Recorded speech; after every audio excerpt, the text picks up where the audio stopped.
if you've been on social media since yesterday, you can see that a lot of people are complaining about the football that Portugal played yesterday and how maybe the problem is not really Ronaldo and it's other players, or how it's not other players and it's just Ronaldo. Ronaldo being selfish, Ronaldo wanting to go, because Messi has got to go, Haaland has got to go, Kane has got to go. But I have a different opinion. I don't think the problem of the Portuguese team is Ronaldo or Bruno or Vitinha at midfield or something like that.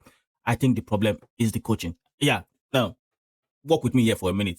Do you remember the golden generation of Belgium? Who was the coach in charge of that golden generation? And that was a generation that left no mark on football at all. The generation was just golden. It existed. We know they were good.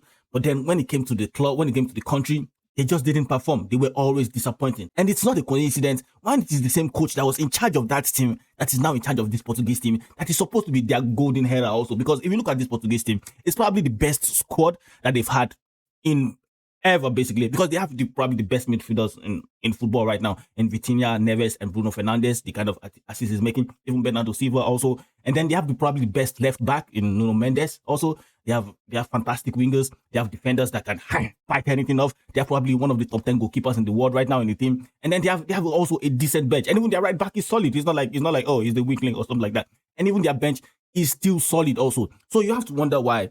Why is it that the man that is in charge of a golden generation of Belgian footballers that never amounted to anything, that never had any success in that generation, ended up being in charge of Ronaldo's last chance of winning a World Cup, and then we expected something to happen?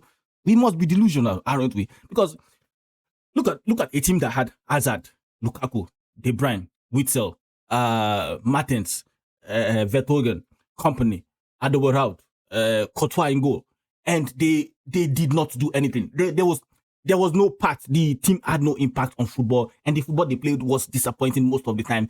The team just existed and ended without no tangible thing to show for it at the end of the day. And then we are thinking, is Bruno? Is it Bruno's fault? Is it Ronaldo's fault? And I still think it's not on Ronaldo that didn't work. It's not on Bruno that it didn't work. It's not on Vitinha. It's not on Neves. It's not on Bernardo Silva. It's the coach. He doesn't know what he's doing. He was in charge of some golden generation that didn't amount to anything. And since he's been in charge of this Portuguese team, they have not been anything. They have been disappointing in most competitions that they've been to, and I don't expect it to change.